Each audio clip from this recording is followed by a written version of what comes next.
Step into the fascinating realm of industrial metals, where steel prices fluctuate and market indicators are the pulse of an ever-evolving industry. Welcome to Cup of Joe, the metal podcast paying homage to our founder, Joseph T. Ryerson. Settle in, savor a cup of Joe, and let the conversation begin. Hey March, welcome into Cup of Joe. I'm Mike Carrazzo, joined as always by Nick Webb, our Director of Risk Management, Commodities Hedging. Hello, Nick. Hello, Mike. How are you? I'm doing good. Do you know what the number 63 indicates? Ooh, I have a guess, but I'm going to say that is the year in which you were born. Oh, geez. No. Wow, that's a shot. No, 78 was when I was born. Thank you. Okay. I thought you just aged like a fine wine. Yeah, I do. But yeah. No, 63 is the number of days since we've last done a live Cup of Joe. And it's been far too long. We had the little hiatus in February with Engage. We technically had Cup of Joe, but it wasn't live. But so hopefully we're back in game shape right now. I missed you. 63 days too long. I know. Yeah, too long to be hearing about what's going on in the dynamic world of metal. Having Cup of Joe, a metal podcast. I should emphasize that because we do have some exciting news, right? So we do this live the first Thursday of every month, but very soon, at least the metals portion of it that you go through will be available as an audio option as well, stream on your favorite podcasting platforms. So that's pretty exciting. What do you think about that? It's amazing. We're going to have to get some big audio upgrades, but I'm ready for it. I think the biggest hurdle is going to be I'm a visual learner. I like to have the visuals as a guide to talk through. So getting away from those a little bit to make sure it's more audio focused is going to be a big point for myself. Well, that's the big thing I think is great about this is the charts you bring up and how you walk us through things like that. But I think for sake of like capturing some of the insights around the metal, obviously we still encourage everyone to watch live or watch on YouTube because the charts are, I think, a big portion of what you do. But audio only, I think that's really good. So we'll be able to reach a wider audience too. So yeah, it's going to be great. Yeah. Let's dive into it because we got some fun things to get to today, and looks like a brand new presentation you have here. The marketing team they're kicking butt these days. They came out with a new format. We got a whole slick new presentation. So if anybody has any issues with it, Mike's the guy to target. But I think it looks beautiful. So let's go ahead and dive into it. That's actually our producer, Jason Pounders. So go after him. Jason, say hi. So let's go ahead and get into it. First things first, as always, we have to cover the safe harbor provision. These are the opinions, the thoughts of Nick Webb and Mike Carrazzo. They are not the opinions of Ryerson. This is not investment advice. Do your own research. But we got some pretty cool content that I think viewers will find interesting. Some of it's new for this month versus what we've talked about in the past. But the theme for the macro side of things, and maybe even for the metal side of things, is going to be the haves and the have-nots. I think we're seeing some pretty big divergences in certain economic indicators, in metals prices, just the way the world is shaping up right now. There are situations that are, there are spots of the economy that are doing really, really well. There are certain metals markets that are doing really well. And then there are other ones that are kind of laggards. There are some that are suffering. And we're going to jump through all of those dichotomies here in the next, hopefully 45 minutes to an hour. And then Mike and I have a fun topic to kick off or to discuss at the end of this presentation. But as always, and interestingly enough, there's even a large dichotomy across the surveys of the manufacturing PMIs, and you'll see what I mean by that here in a second. But just looking at the S&P global data, so this is, as we always do, we look at the global indicators. Left to right is a year ago to now. On the right-hand side is the most recent data points. Well, it may not look obvious right now, but there's a very small inflection point to the optimistic side in some of these regions. Whether you're looking at emerging markets, Brazil, you've got Ireland, Indonesia that have actually ticked a little higher. The United States has ticked a little higher in terms of its manufacturing surveys. So we're the United States all the way 3 from the bottom up at 52.2. That's actually, pretty soundly in growth mode. We've got some other regions like, just as reliably as the Earth goes around the sun. We've got India just continuing to go gangbusters, up at 56.9. So that's a really strong part of the world economy on the manufacturing front. But I would say just very slightly, we're seeing a slight bit of optimism, at least within the survey data of the S&P Global. Now, Europe is still a bit messy, but many of these other regions have seen small upticks in the last month or two. When you flip over to the ISM data, which this is the Institute of Supply Management, a little bit of a different story. And I will actually note that if you compare the ISM data points to the S&P Global data points, it's the largest divergence between the two indices on record. So it's over 4% at this point. Now, my analyst and I, we dug a little bit into this and tried to find out, what could possibly be driving some of these divergences between ISM being at 47.8, which is suggestive of year-over-year weakness. S&P Global is showing year-over-year strength. A couple of things we found, and again, these are coming from S&P Global and from ISM, so they may be talking their book a little bit. What we kind of gleaned was ISM tends to be only focusing on purchasing managers, as the index would suggest it should be. S&P Global does talk to some C-suite executives, so CEOs, CFOs, COOs. So there is a chance that maybe the C-suite executives are a little more optimistic than the purchasing managers. There's also they claim that there's a divergence between the size of the entities that they talk to, that the ISM tends to be larger manufacturing companies or larger purchasing managers at these companies. And then the S&P Global tends to be a more broad swath of small, medium, and large companies. So I don't know that one totally makes sense to me, because that would suggest that smaller companies are doing better than the larger ones, and I'm just not sure that aligns anecdotally with where my head is. But I think as we sit here right now, we almost have to see if this trend continues, because one month does not make a trend, and the fact that you've got one in growth territory, one in negative territory, I think it doesn't tell us a real strong and concise story. Hey Nick, real quick, what was the number again in January from S&P? Is that? Yeah, so for S&P Global, it would have been 50.7. So it was in growth mode as well. So not as big of a divergence in January between the two, right? But wow, that is a big jump, a big gap between the two. Yeah, and I guess if I'm picking sides, to be honest, and that's not really my job to do, but I would actually put a little bit more credence behind the S&P Global numbers for this moment in time. And the reason why I say that is we have seen some pretty strong economic activity across the manufacturing sector, I would say both within Ryerson, but also more broadly when you look at inflation data. So inflation data in the last 30, 45 days has actually surprised to the upside just very recently. And I would say that does kind of corroborate to slightly stronger manufacturing conditions than what was expected. So ISM seems like the outlier in my opinion right now. But I think, again, 1 month does not make a trend. We'll have to keep our eyes on that one. What I like watching here, sorry, I mean to park you here, but like I always enjoy looking at Mexico too, because it obviously with United States and Mexico and Canada, it kind of gives you the health of the North American manufacturing market, right? And we talk a lot about Mexico, maybe the contract manufacturing moving in there, but I mean that's still, I mean if you look over the last year, that's been in nothing but growth mode, albeit in September there was a little blip, but to me, I think that's really encouraging as well. Yeah, I agree. And again, it's a little anecdotal, but I think when we think about nearshoring, we think about movement of investment around the world. Hearing a lot of headlines about China moving some manufacturing facilities down into Mexico area. A lot of that due to trade related issues coming straight into the United States. So that's kind of a nearby spot where they can plant some assets.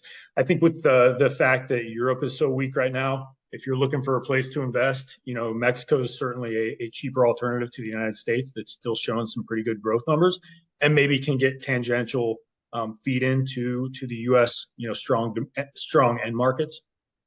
Yeah, I think that's legitimate.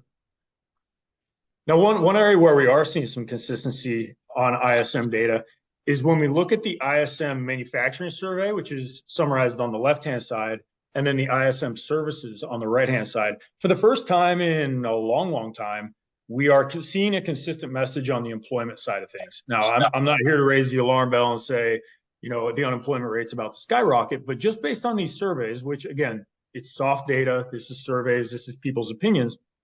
We are seeing negative, basically contraction in the employment side of these surveys. So maybe this is our first look into something along the lines of, weaker wage data, weaker employment picture, which again, coming back to the Fed and some of their mandates, I think they would actually sort of in an ironic way, kind of appreciate a slightly softer employment picture, because that would help to cool down some of these inflation rates. But as we sit here right now, we still have the unemployment rate most recently at 3.7%, which is extremely low, extremely tight labor markets.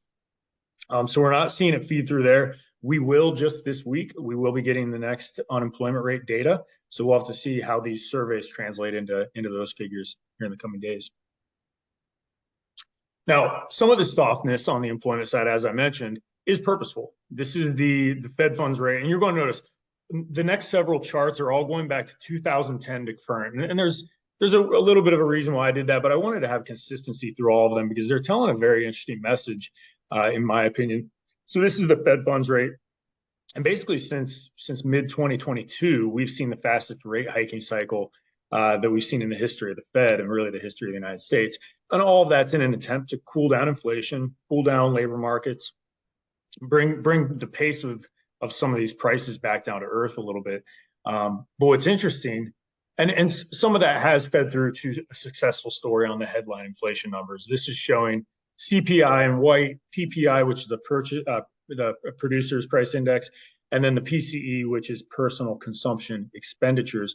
All three of them are generally trending the same direction in the last, I'd say, 12 to 18 months. We're not back down to 2% on a couple of these items. Obviously, PPI is in negative territory. But Jay Powell was actually sitting with Congress over the last 2 days. And one of the things that he noted, which I found interesting, was he said that he's not necessarily anchoring himself on this 2% number, that if we could get close and have confidence that we see things stabilizing around some level that maybe even is slightly north of 2%, they could get comfortable with that. So we're not quite back down into the territory where I think they're ready to start, taking their foot off the gas, but we're heading that way. So it is a bit encouraging. They were predicting as early as March, right, for rate cuts as they were last year. Yeah. They were, but we've got a couple things happening. That's a great segue into these next few charts. That's kind of changing the picture a little bit, at least for now. One is when you look at the stock market, this is all the way back to 2010 again, S&P 500. So this is the basket of 500, larger companies going into the equity indices. We could do the same thing on NASDAQ. We could do the same thing on the Dow Jones. We're at record high prices on broad-based equity markets right now. So things are running pretty hot there. If you're invested in the stock market and you're invested on a broad basis, or more specifically, you're invested in things like AI, you're feeling pretty good right now. The markets in certain sectors are doing extremely well. Again, record high prices for stock markets. This is looking at the median house price across the United States. We're only very slightly off record highs in terms of house prices. So again, another asset that's probably making people feel pretty good if they own a home. And again, same time period on this chart. Gold. We don't talk about gold much. I don't plan to talk about gold a whole lot in the future, but it's worth noting, gold can be used as an industrial metal, not in a broad sense, but it can be. It can also be used as a store of value. It is a financial asset. So it is trading at record highs as of this week. All of these are not cherry picked. All of these are hitting record highs basically as we sit here right now. Even Bitcoin, cryptocurrencies going wild again. We took about a 2-year hiatus from cryptocurrencies and the GameStop era, the AMC era, but we're back. We're back into the mix of having some of these risk-on assets. I'll say that Bitcoin is a little bit of a financial asset too, kind of an alternative financial asset. But it very much so seems like risk on is the name of the game at the moment. And I think that's evidenced by a lot of these charts, which are all this week hitting record high levels. So why is Bitcoin hitting the high? I mean, should we be investing in Dogecoin again anytime soon? Well, we might be right. Maybe we should launch Ryerson Coin here in the future, because we're back. And lastly, I mean, this is where I probably get a little tongue in cheek. This punk, not Jim Carrey on the right hand side, the the little guy on the left-hand side that kind of hurts your eyes to look at it. This is an NFT, which stands for non-fungible token. We've talked about these a little bit in the past, but I don't know how better to describe it than it's a unique piece of artwork, I suppose, a digital piece of artwork. This little guy on the left-hand side, which I don't own that. I'm not the buyer of it. I just screenshotted it off Twitter because somebody else screenshotted it for free off of Twitter. But somebody owns the rights to that thing for $16 million. And I will say that some of the other ones I can justify why we're at all-time highs in the stock market. Sort of I can justify why things like gold or cryptocurrencies are trading the way they are. But I don't know, an image of a digital punk going for $16 million is not the way I want to be spending my money. And I also don't have $16 million to plop into a piece of artwork either, but that's a different story. NFTs and Bitcoin, right? Sounds like last year. It sounds like early 2023, right? NFTs were going huge. I haven't heard of them in forever until you brought this up again. I thought they were dead on the vine. I thought they were gone. But we are back, baby. And yeah, I think, we talked about this in months past, but there is certainly at least a piece of this story, which is there's still a lot of money being sloshing around in the system. From the federal government, we're right, wrong, or indifferent. We are running a budget deficit of around 6-7%. And that's with an unemployment rate at 3.7%. So, some are questioning whether or not all of that money needs to be putting out in the system because things like this are happening again. But it is what's happening. So some of these things are a function of just a lot of money flooding the system. Cryptocurrencies, gold, some would argue that they hold those as an inflation hedge, and they're working right now as an asset class. They're certainly working. And so with all of those factors, Goldman Sachs puts out this index called the Financial Conditions Index, which basically says, in essence, how tight or how loose are monetary conditions, or said a different way, how good are people feeling or how bad are people feeling is another way of slightly looking at it, because this is basically a summation of looking at stock prices, interest rates, credit spreads, and currencies. And based on all of those factors combined, we are at the easiest financial conditions that we've seen in the last year. And if my guess is, if you're Jay Powell, you're probably sitting back saying, well, crap, the whole reason why I raised interest rates was to make financial conditions more difficult, and the opposite is happening. So it's a peculiar thing that's occurring in the short term, but it is occurring nonetheless. And with that, we've kind of, and you gave me a little bit of a segue into this, I would say the Fed is beginning to kick out its start date for when it's expected to begin cutting. It was originally, I'd say 2-3 months ago, the first cut was expected to take place as soon as about 2 weeks from now, on March 20th, up in the top left corner. Those odds are basically zero now. You can see it's 2.3% that there's going to be a cut in March, 20% chance that there's going to be a cut in May. You start getting a little above 50% as you get into the summer months. But if this trend continues of cryptocurrencies going to the moon, stock markets going to the moon, housing prices perking up again, I think this can probably continue to get kicked down the road, because these are not the goals. These are not the things that I think the Fed envisioned when they thought about hiking interest rates and trying to cool off the inflation of things. And I want to be sympathetic, because I fully understand that, and I'm not invested in some of these things as well. I personally tend to be a little bit of a crypto coin cynic for now, but if somebody isn't invested in the stock market, if somebody doesn't already own a home, if somebody isn't buying cryptocurrencies or gold, if you're just relying on incomes and trying to make it through life, in my opinion, there's probably some real pain being felt. What we're looking at in this chart, again, it's going all the way back to the same time period. I promise I didn't try and cherry pick anything. The white line is going to be the median household income, and it's normalized to make 100 the starting date. And then against that, what I've got is PCE, so the personal consumption expenditures, which is basically a fancy way of saying inflation, the cost of things. And you can see that over this time period, basically the cost of things on average has gone up by about 71%. The median income of your average household across North America America has gone up by 15%. And you can see that in the last 2-3 years, you've got this gap that's growing faster and faster. So you've got this case of incomes generally, if you're just relying on incomes, are not keeping pace whatsoever. And actually, you can even see a slight move lower since 2019, 2020, where some of those spending bills, some of those I guess income related packages to keep people able to pay for things back during COVID, those things have ended. And so that gap has even widened out further in the last couple of years. So I want to be considerate and I certainly don't want to be political with any of this commentary, but I would say there is definitely an issue of the haves and the have-nots, where if you're invested in certain things, if you're exposed to certain asset classes, if you work in the AI space, you're feeling really, really good.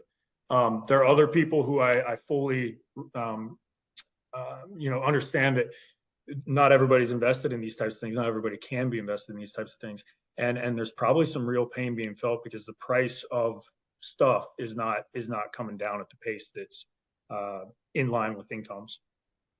So you're thinking more people are investing in things like cryptocurrencies or putting their money there due to the household income not being as high as it was. I mean, there's a chance there's a little bit of that. I guess my broader point would be, if you're not invested in some of those things like stocks, like you don't own a home, your ability to combat inflation becomes less and less. So yeah, it probably is a real issue for some people. Now, what's interesting is, you see things like gold at record highs, you've got stocks at record highs. This is looking at a broad basket of all commodities. So this is the Bloomberg Commodities Index. It's taken into consideration everything across crude oil, natural gas, agricultural commodities, so corn, wheat, live hogs, things like that. It's going to take into consideration some industrial metals. Same time period, you can see this chart looks much different than a lot of these other charts. So something that's maybe a little more functional, I would say, a functional type of commodity that's actually used in industrials and things like that, a much more subdued, less interesting picture than the record high charts we saw in the previous few slides. And if you hone in a little bit more and you just look at industrial metals, it's much the same way. We obviously saw record high prices for broad-based industrial metals back in 2022. We're off almost 50% from those types of levels. And if you go all the way back to even 2010, 2011, that would have been a really high cycle relative to where we are as well. So, there is this interesting dichotomy again of certain types of metals, maybe the ones that are a little more tied to, financial assets, gold, silver, platinum, palladium, some of your precious metals are doing quite well right now, maybe as an inflation hedge, whereas your more industrial usable commodities and industrial metals are actually somewhat suppressed right now. Now, one big potential explainer of that, and you can see a little bit of a correlation here. This is going to be the Chinese fixed asset investment. So it's basically the amount of investment that's going into the property sector of China. And it's not a perfect, correlation to these previous charts, but there's no doubt about it. China's property sector had been a major driver on the upside for a number of decades for the demand for commodities worldwide. You can see that on a growth rate, they were spending, they were growing at 30-40% a year back in the early 2010s. And not only has that growth rate come down, it's actually gone negative in the last several years. And we've talked about this a bit. It is a real concern that when you've got such a big asset class like the Chinese property sector, it's growing at negative 8% plus. That's going to weigh on demand for commodities. And I think that's part of what's happening when we look at the price of industrial metals, or maybe the price of commodities more broadly. China did just have their Lunar New Year about a week and a half ago, and it was about 2 weeks that they were off. And there was a lot of hope that there was going to be some stimulus packages that were going to be targeted towards the property sector. They're going to have a very succinct plan around the property sector, how they were going to, get this thing back on life support. And I would say the response thus far and the commentary coming out of China thus far has been pretty underwhelming. So commodity markets really haven't responded too heavily in one direction or the other. It's been pretty muted thus far. So again, it's kind of a wait and see type mentality, it seems. Now, I was on a call with a customer about a week ago, and he asked me the question. He said, "Nick, what landmines are out in the market that we should be aware of?" And I don't know if this is a landmine or if it's a slow moving train wreck that's just coming our way. But we've talked about this a bit. We obviously mentioned Chinese property sector. We've got our own issues, in my opinion, within the office real estate, most particularly in big cities, which the office real estate market is pretty squishy and somewhat worrisome. I don't think it's something that we're going to wake up tomorrow and it's just going to say, all right, it's blown up. It's, the office market is finished. But I think it's something that as people renew their leases, there's going to be a lot of downsizing, a lot of heavy negotiations from the buy side. And this chart right here is reflecting one of the banks that it actually has a very heavy exposure into office real estate. And this is, again, not cherry picked at all. This is as of yesterday. New York Community Bank. They're a regional bank. About a year ago, if you reflect back to when the regional banks all had the issues of the run on the bank, New York Community Bank was actually the one who purchased and absorbed Signature Bank's assets. And Signature Bank was one of the banks last year that failed in March. Unfortunately, they never really fixed any of the issues. And I would say nationwide, we haven't really fixed many of the issues with regards to the office space. So they kind of absorbed a big, pile of nothing good. And their stock is reflecting that. And just yesterday, they basically came out and said, we're going to have to issue new shares. We're going to have to raise more capital because things aren't looking very good. It actually took a $1 billion investment from an outside person to kind of put the bottom in the market a little bit and give a little bit more comfort to things. But I think this is the space. Office real estate and regional banks is one that I think is a bit of concern and probably will be a concern in the months and years ahead, just because it's tough to see just yet any real concerted plans that are going to fix some of these depressed property market issues. So I want to make sure I highlighted that as well, because it may not be something that blows up tomorrow, and it may not even blow up at all, but it does feel like it's a really big issue that we're going to have to deal with in the cities within this country. Now, as Mike had mentioned, this latter portion of the presentation is going to be done not just visually, and I really like the visual aids, but for those of you who are on the road, those of you who are either outside salespeople or you're a customer constantly on the road, you just want to be able to hop on Spotify or your favorite podcast app. You'll be able to do so now fully audio wise. And I'm going to do my best, and Mike's going to do his best to make sure that when we reference what we're talking about, we do it in a very succinct audio way, not relying quite as much on the visuals, but we may have to do that at little points along the way, but we'll get better as we do this more and more often. Now, first things first, as we look at end markets for the United States, we think about this theme of the haves and the have-nots. I think when we look at the end market for the United States, it's actually much of the same, where you do have certain end markets that are really booming, and they tend to be a little more construction focused, perhaps a little more, infrastructure bill related or tangents of that. Things like construction, non-res construction machinery, HVAC, auto sales are doing pretty well. You're basically talking about low single digits all the way up into double-digit growth year over year for some of these end markets. On the other hand, we see some softening, and when I say softening, anywhere in the -5 to 10% declines year over year in things like boat and marine, which would be a little bit more discretionary. Household appliances, again, a very discretionary item. We've got non-defense aircraft shipments. That was one sector that had been doing very, very well. I think for obvious reasons, given the fact that Boeing has had its issues over the last couple of months, they've taken a little bit of a pause. I think that's very expected. And hopefully they can right the ship and get that back on track, because they were one that was very much in growth mode. They're currently sitting in negative territory. And then lastly, farm machinery. The agricultural space, unlike the construction space, there's a bit of a split there. So if you looked at something like a Caterpillar versus a Deere, I think one's kind of having a really fun time right now, and one's really kind of got a little bit more challenged environment. So it's a very interesting dichotomy across the end markets.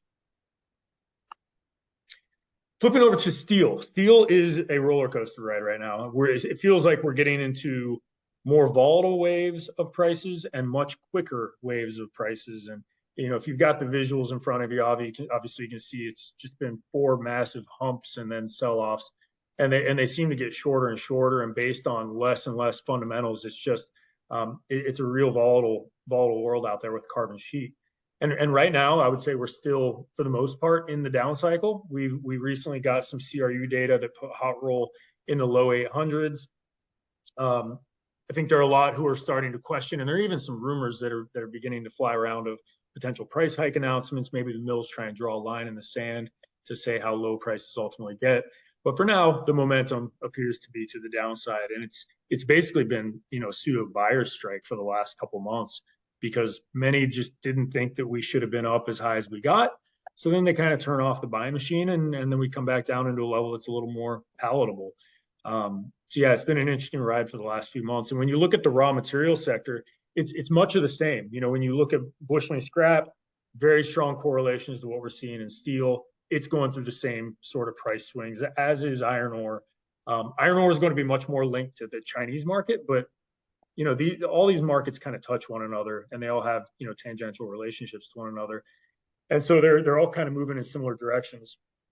As we think about scrap prices for a second, we're hearing some rumblings that it sounds like the mills are bidding down scrap prices on a month-over-month basis. We won't get that number for another few days, but in terms of busheling scrap, prime scrap grades, we're hearing it could be $30-$50 down month-over-month. So what does that mean for steel prices? Well, I don't know for sure, but ultimately it means that if you're making steel from scrap, it means you should be able to make the steel for cheaper. I don't think that's a real stretch to say. Whether or not the mills are successful in getting a price hike, I think that's a slightly different story. But if we try and and again, this is not a forecast whatsoever. This is not my prediction of what happens. But if we just take scrap prices, scrap futures prices, and add on $250, which would be kind of your cost of making metal, so labor, energy, margins, things like that. If you use a rough number of 250, that would put your fair value for where steel prices could ultimately go somewhere in the low $700 range. We're as I mentioned earlier, we're currently in the low 800s. So just using that math, it would suggest we could see a little further downside before we actually start the bottom. But what's interesting is we're already beginning to see the futures market price in a trough. And for those who have the visual aids, this chart is actually a tough one to talk through without the visual aids. But 6 months ago, the futures curve was very upward sloping. We had hot roll coil prices bottoming around $650, $700. But the price on futures was already pricing in a bit of a rally. It was all the way up, $100 to $150 higher than that. We did in fact get a price rally. Lead times pushed out. Imports were very lean at the time, and we probably ran a little too far too fast, and domestic steel prices went all the way from, let's call it $650 to close to $1,100 on hot roll. So about a $450 move. It's a big move. But what's interesting is when you look at the futures market and you look at the green line, if you're able to see the visuals here, even though the spot price went way up, the back end of the futures market barely budged from where it would have been at the lows. And then fast forward to where we are today, which, if you got the visuals, would be the orange line. Even though we've seen steel prices on the spot market come off by $300, the futures market really, again, hasn't budged. And if anything, the futures market is now at an even higher level than where we would have been when spot markets were above 1,000. So very, very peculiar market right now. It almost feels like futures are trying to say that the market shouldn't be too far either side of 850 or maybe 800. But the spot market just won't cooperate. It tends to overshoot on the downside. It overshoots on the upside. And I'll use that opportunity to just give one real quick commercial, which is, if you're a salesperson at Ryerson, or if you're a customer of Ryerson, and you're hearing complaints about volatility, these moves in the steel market are too much. It doesn't make any sense. We need more stable pricing. What we're looking at here for the visual is going to be the white line is your 12-month hedge price. Basically, the price at which you can lock in steel, and you can do it with Ryerson if you want to. You can do it with others if you want to. That's basically your price at which you can lock in steel prices for 12 months in the future. The blue line is going to be the spot price of steel. So that's basically where you're seeing the CRU, where you're seeing AMM, fast markets. Basically what I want to summarize here is the volatility in the front end of the market, basically the price of steel, the spot price of steel, has been much more volatile to the upside and even to the downside than this 12-month hedge price. So I'll end the commercial very quickly, but if you have any interest in taking some of the volatility out of your cost basis, get with Ryerson Risk Management. We can work with you to talk through this. But I think this chart does a good job of showing basically the highs and the lows are much more muted. Yeah, I'll keep the commercial going, but so hedging, you say that's best considered for customers that'll have a decent backlog or they're confident about their material needs going forward, right? So a hedge is kind of not for everyone, but it is a very sound strategy if you're in those situations, right? That's right. Yeah, we're not saying that any customer is going to knock it out of the park per se. We aren't trying to hit home runs. What we're trying to do is give an option to get stability. And with that stability, yeah, we would do it with customers who have really good transparency into their backlogs, have a really good idea of what their demand forecast is going to look like. Because if we're going to do a hedge for a customer, we are going to request a set number of volumes that we have to lock for them. And along with that will come a little bit of legal paperwork, a take or pay agreement. We're willing to do it. We're more than happy to do it. But we do basically require kind of a bipartisan cooperation on, if we're going to lock up tons for you, if we're going to lock up pricing for you, we're going to need you to stick with us for that time period. So we would hope that you've got confidence in that time period you're locking up. Yeah, even given the interest rate you were talking about earlier, right? If those kind of stay elevated and you're not kind of uncertain, and you want to be more certain, have a higher degree of certainty for your costs going forward, something like this could be a great move. There's two things I wanted to take you back to. One, the futures. Do you, on average, when you look out at it's saying, right, it's going to hover around the 850 level. Do you typically find the futures projection to be pretty spot on, right, in history, right? Do you think it's fair to say that they kind of get it right more often than not? Well, I mean, over long periods of time, it seems like they center on average around the right area. But I would say, do they, to answer your question bluntly, do they get it right? No, they don't. And that's what's fun and interesting for my job, is that if they got it right every time, I wouldn't be employed. There would be nothing for me to do. You would just look at the futures market and treat that as gospel.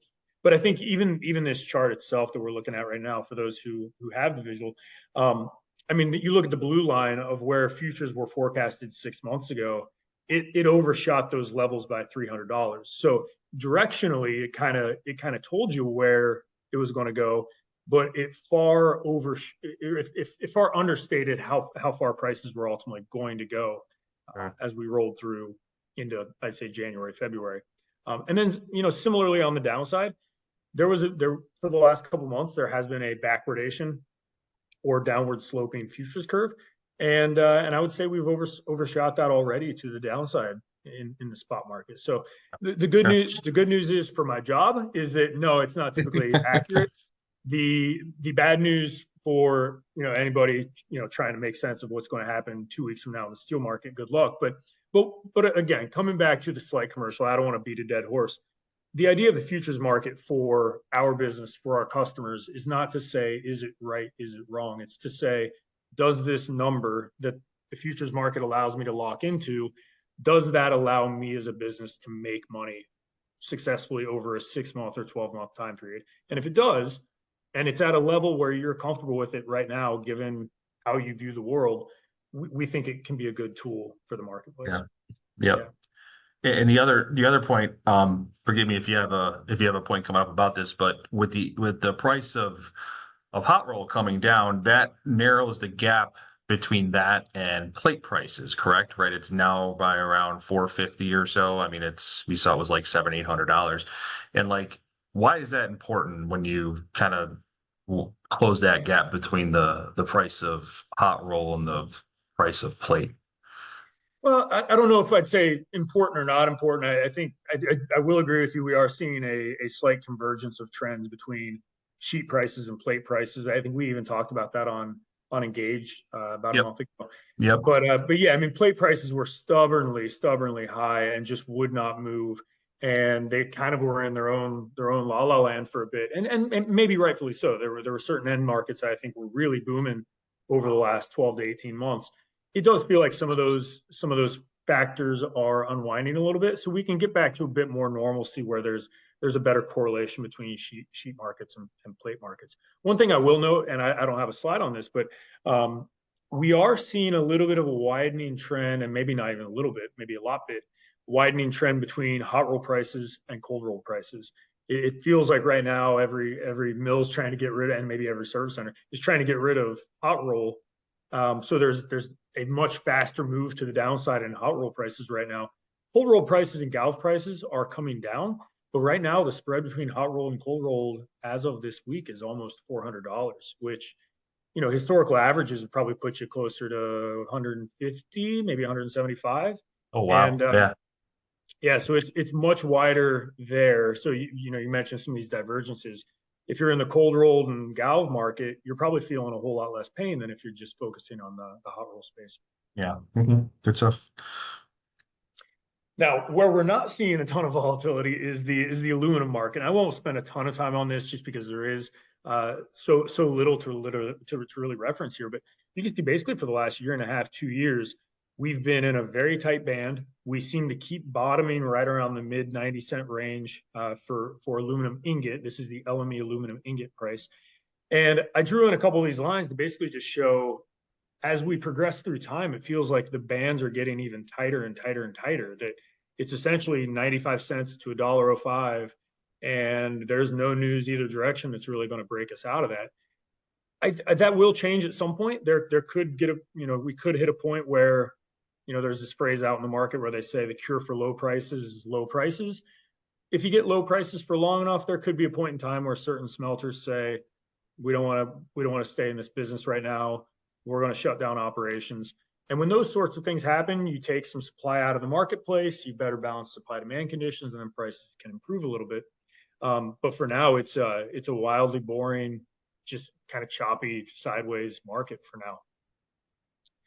Boring, right? You've said aluminum's been a little boring in the past. Aluminum's quite boring. Yeah, I'm waiting for it to change, but I think for both service centers and consumers alike, I think it's honestly probably a welcome absolutely surprise after what we had in 2021, 2022. And on the premium side, kind of boring, but it's really just kind of a slow bleed. We're seeing Midwest premiums down around between 17 and 18 cents. So again, not a whole lot to really report there. We did earlier this week get some trade case rulings on a couple of nations, Turkey, Indonesia, a couple others. Fairly de minimis. It doesn't seem like the market's overly concerned about, you know, that impacting either premiums or LME aluminum prices. But, you know, something to keep an eye on, because it sounds like in the coming months we should get more trade case announcements with regards to anti-dumping duties and countervailing duties in that space. And if they turn out to be, you know, really prohibitive to bring in certain nations' materials, we could see that hit the markets. But right now it feels pretty muted within the space. Yeah, I think they moved that decision on the anti-dumping duties in the 50 countries, at least for the extrusions, to May. Yeah, May 1st. Yeah. Yep. So it's, you know, a headline to keep an eye on for sure. But for now, the market's not carrying whatsoever. And then when we look at the commitment of traders report, which is basically just a summary of how long or short, or said a different way, how bullish or bearish the trading community is, it's been sitting either side of flat for the last several months. And I'd say that's been reflected within the price of the London Metal Exchange price. Traders aren't really, you know, fully bulled up one direction or the other. They aren't heavily optimistic. They aren't heavily bearish. And I think the news coming out of the Lunar New Year for China was pretty mundane and not really anything that got people excited. So for now, it's just kind of choppy. So again, I don't want to belabor the point. Aluminum's boring. And you can tell our aluminum product managers that it's very boring, but it may be welcomed, honestly. Yeah, but honestly, we got a question here in the chat about aluminum. So from Pat, he's asking what the risk of aluminum pricing is with possible EU bans on Russian aluminum. Any news there? Yeah, I mean, there was a concern a couple weeks ago. I think that concern has kind of faded a bit. Both aluminum and nickel for a short period of time. It was after the death of Navalny, I don't know, maybe 3-4 weeks ago. the U.S. did and Europe did enact additional sanctions on certain people in certain countries within Russia, and there were a lot of metals traders who were kind of sitting on edge, wondering are they going to put sanctions on Russian nickel or Russian aluminum, and neither one of them came to fruition. So for now, I would say that risk is relatively low unless something changes geopolitically. For now, it seems like that risk is off the table. But with that said, there is a chance. Actually, I do want to touch on one thing. One other thing because we've talked about within aluminum, for the last 18 months, we've kind of been testing the cost curve, basically the cost to make or smelt aluminum. And it feels like that range is somewhere in the 90-cent range to $1 range. That's where it starts to cause a lot of pain to be a profitable smelter.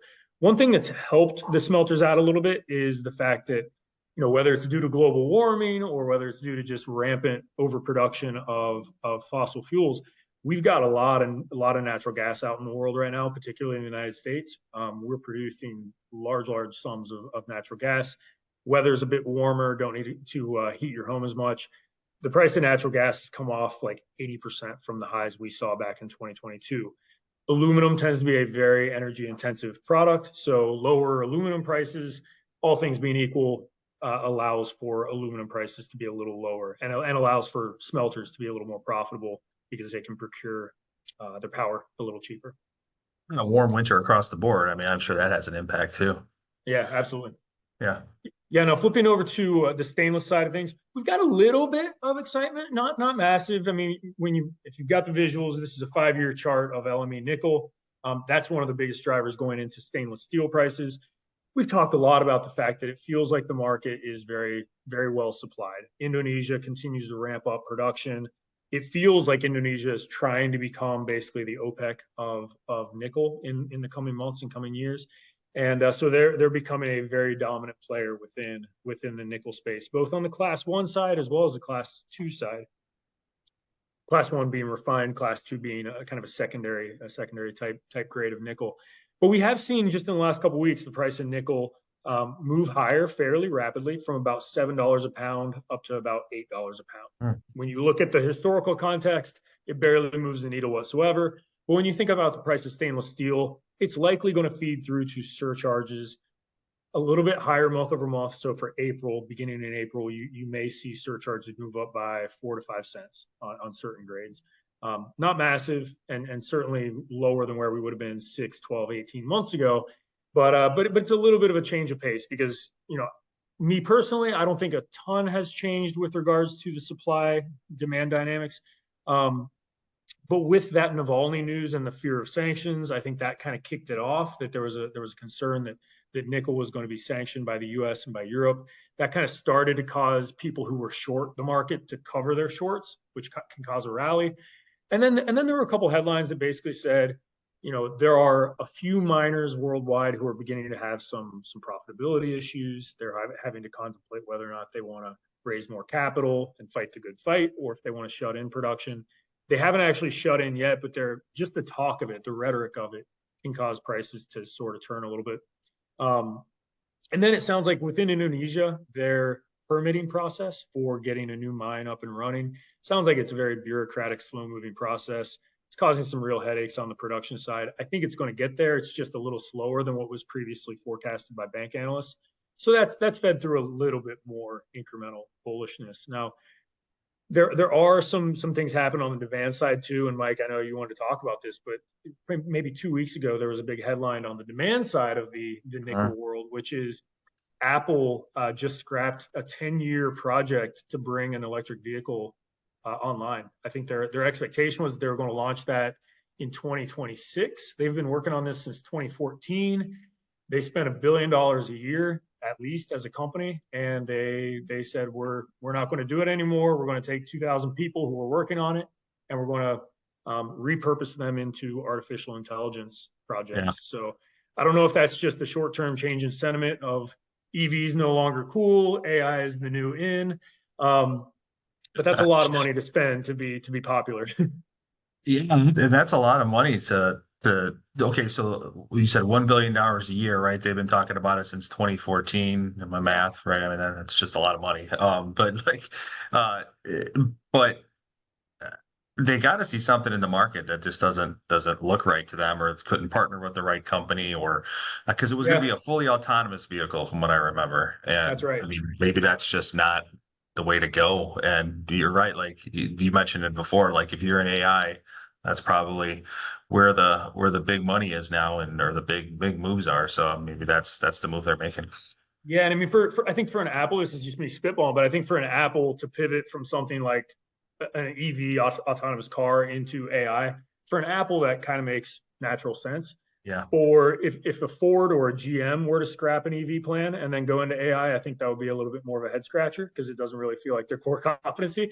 But Apple's not alone in scrapping the EV trend. I would say, we've seen some headlines over the last couple of months where Ford announced either reductions or pushing out of plans to invest in certain EV projects. GM kind of same boat. So yeah, it's maybe it's minor, maybe it's anecdotal, but it does feel like some of the demand side of the equation for nickel end markets has shifted or softened a little bit in the last 6 months or so.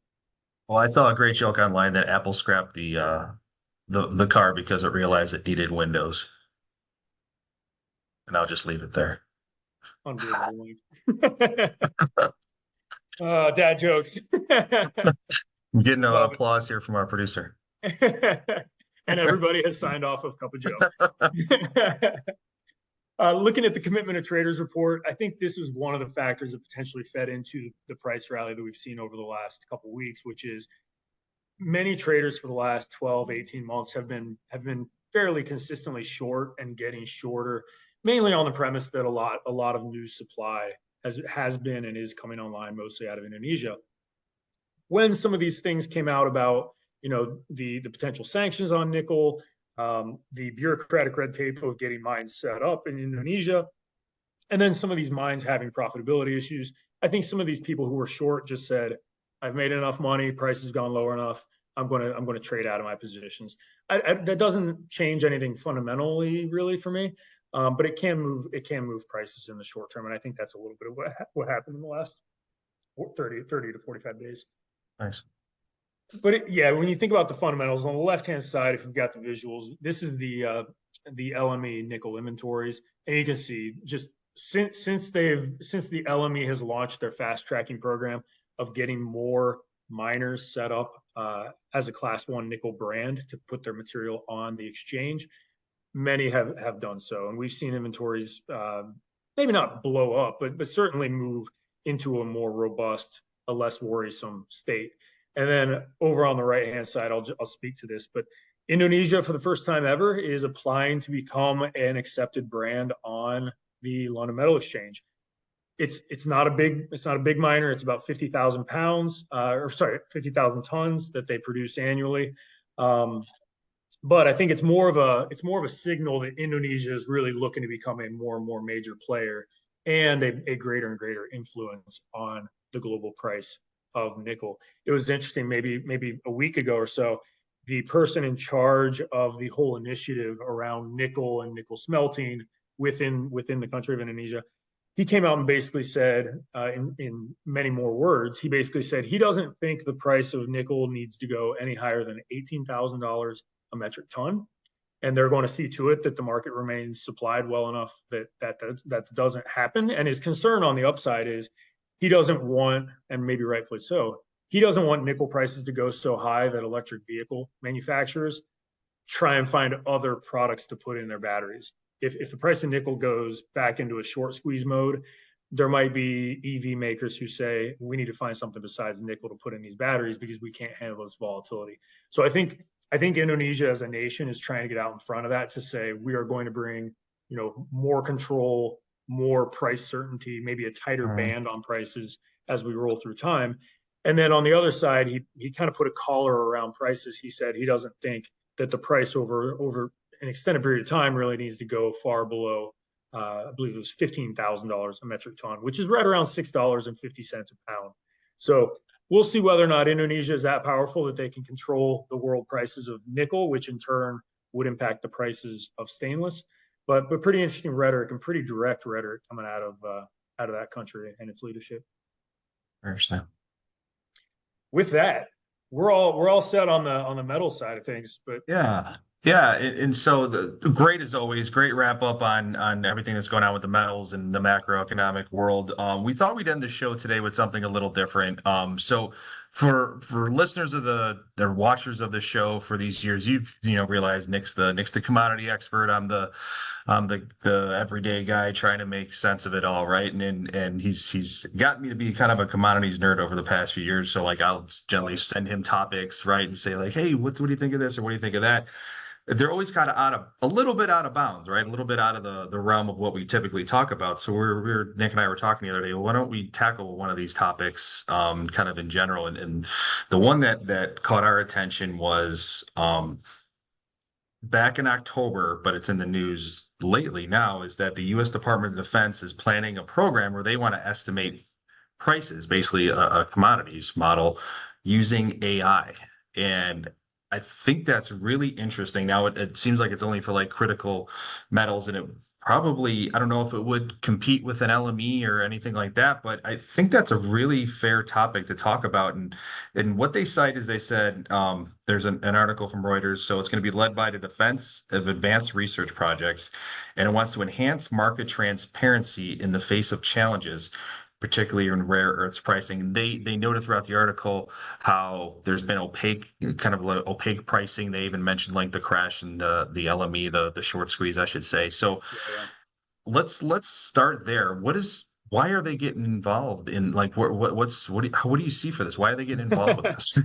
Well, I think I can't see how I'm getting direct inside the heads of the Pentagon or anything like that. But I think there are certainly, as we think about a 3-year horizon, a 5-year horizon, maybe a 15-year horizon, there are certainly potentials, depending on how we invest money, both in the United States and globally, that these growth trajectories of some of these end markets, whether it's wind farms, solar, EVs, some new technology we aren't even thinking of, there's very highly likely going to be bottlenecks along the way. There are going to be cost pressures that make some metals uneconomic to go into it. There are going to be supply-demand conditions that make other metals unfeasible for some of it.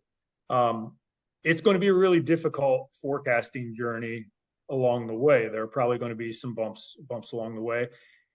To get AI out in front of it, to try and forecast and to better understand supply-demand conditions, not just in the next 6 months, but maybe 6 years, I think that's a real interesting topic. Now, I have a slight cynical hat that I would put on as well because I'm a risk manager. I'm kind of a cynic all the time. You're Dr. Doom. I'll be transparent here. We at Ryerson and myself personally have spent a fair amount of time on statistical work around commodity prices. We've worked with like big data people 5-7 years ago to try and say, let's try and create a model that forecasts commodity prices. And in some ways, over very short periods of time, I think there are certainly indicators that we found that can be good barometers of where metals prices go. Some of them we reference consistently here within Cup of Joe: scrap prices, commitment to traders reports. Those sorts of things do have relationships to where prices go. The issue is, if I told you where scrap prices are going tomorrow, that might help you for where steel prices go within the next 15 to 30 days, but it's not going to help you make real supply chain decisions for 3 months down the road to fit with lead times. So what we kind of found, I'm blabbering a little bit, but ultimately we kind of found, we had models that could kind of do a decent job of correlating to steel prices with a little bit of a lead time, but it wasn't a long enough lead time that we could actually make buying or selling decisions around it consistently. Now, we've also worked with third-party entities, and I won't name names, but fairly big names that would come in and say, we've done all these projects to forecast and run statistical models, big data, big AI, whatever, to forecast all these things. And I hopped on a call with them for about 15 minutes not too long ago, and I said, can you run a model that predicts where commodity prices go? And very quickly, and again, it's a big name, they said, no chance. If we could, we would not be here. And I do think I'm coming around to a conclusion here, which is I think that there may be a chance that you could assemble a team of PhD statisticians that they could do this type of thing. I'm not overly confident that the Department of Defense is going to have the budget to pay those types of people who can do it well. And what I mean by that is maybe about 2-3 weeks ago, I was talking to two friends on a vacation over a weekend. One of them worked at Microsoft, and one of them worked at Citadel, which, for those who don't know, Citadel is one of the biggest hedge funds in the world. The one at Microsoft worked on projects to try and forecast more industrial type processes. And he said they would make pretty strong models that would do a pretty good job of forecasting those types of things. But he said to me, he goes, one of the biggest hurdles in making a forecasting model over shorter periods of time is, and I said, what's that? And he's like, weather. He said, if you can't model the weather, you are not going to be able to tell me what retail trends look like over a short period of time. And I thought that was kind of fascinating. So I walk over across the room to the guy who works at Citadel, and he works on basically building supercomputers. He's taking all this raw data, trade data, economic data, running it into a supercomputer, and then it basically spits out an answer to do some sort of trade. And so I said to him, I was like, so Citadel trades commodities, you trade equities, you try and forecast where things are going. So-and-so just told me that you can't predict the weather. And he responded with, well, we have an entire team of weather traders and weather specialists. And within a couple of days of coming back to Chicago, a headline came out that basically said Citadel in the year of 2023, in total, they made $8 billion. Of that $8 billion in profit, $4 billion was in commodities. And their person in charge of commodities is rumored to have made $1 billion in income. No kidding. And wow. Yeah. And all of that was a very long-winded way of saying, I think it's possible, and I think they may be doing it. But they have teams of likely PhD statisticians, commodity experts, who are probably very, very well compensated. I'm not sure that the Department of Defense is going to be able to compensate to that level. Well, just like you said, you can't really predict the weather. I mean, even in all these episodes of Cup of Joe, when you talk about things like canal blockages or like things are happening in ports, right? You really can't predict that either. So, and that goes to any commodities model, right? So I think that would be an analogous to your weather. Well, you and I can't predict it, but we're not getting paid $1 billion to do that each year either. Yeah, exactly. But yeah, I mean, it kind of got me thinking. I was like, well, no wonder nobody on TV can predict the weather, because all the good ones are working at these hedge funds. They took all the good ones. Tom Skilling just retired here in Chicago, so maybe he's going to work for the government. maybe. Yeah. But no, I think it's a worthwhile venture. I'll be really curious to see if we get updates on how that process is going. I'm not sure transparency is actually going to be the end result of it, though. I'm not sure we're going to hear a ton of updates personally. In your opinion, how would like exchanges like an LME or someone else because to be fair, they want to do it for very, I call rare earth metals, right? As opposed to, well, nickel's in there as well, but something as opposed to like aluminum or anything like that, right? So would they be competing with each other or not? Probably not competing, but I mean, it wouldn't shock me if they find something that seems to be like a glaring supply issue, or some nation around the world has, large quantity of deposits. Maybe that sparks them to go behind the scenes and make an investment somewhere to actually, secure a better quantity or a larger quantity of certain market shares of items. But I'm not sure they want to be vocal and loud about that, because it kind of it makes it harder for them to get a good price or acquire a good asset. Yeah. Well, it's really an interesting one nonetheless. Yeah. We just when that came about, we're like, that's really interesting, and it's kind of out of bounds of some of the things that we typically talk about here. But no, great perspective, and we're over time here. and if we figure it out, Mike, if we figure out a good AI model for predicting all these things, we'll do some of our Cup of Joes from our yacht or something like that. Absolutely, yeah. No, I'm completely unplugging. I'm not going to be part of Cup of Joe anymore. Sorry. Hey, this is fun though. Well, this is good. Great to be back. Great to be back live. And we're going to be sending out some updates about some developments with the audio version. We got probably some exciting guests coming up in the next few episodes. So definitely stay tuned. Nick, any parting shots, closing thoughts before we close it up? No, I think we summarized it in the macroeconomic side, which is be careful out there. There are large divergences of good things happening, some softer things happening. Yeah, it's a wacky world right now. The economic data coming out right now is pretty choppy. It's beginning to get a little less clear. I mean, you could just see it in the ISM data itself. It's supposed to be tracking the same thing, and the divergences are getting bigger. So I think it's going to depend on what type of end market you're in. You got to keep a really close eye on your specific realm rather than somebody else's realm. I don't think one size fits all for now, and maybe the case for the next few months. But we're going to stay the course. We're going to keep informed of what we're seeing, and I look forward to doing so.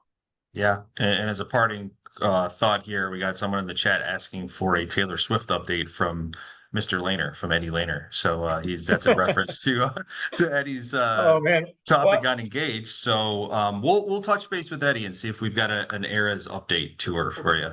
Based on my Twitter feed, I saw that another really big hedge fund manager was at her concert. I assume it must have been last night in Singapore. So I think the latest update is she's currently in Singapore.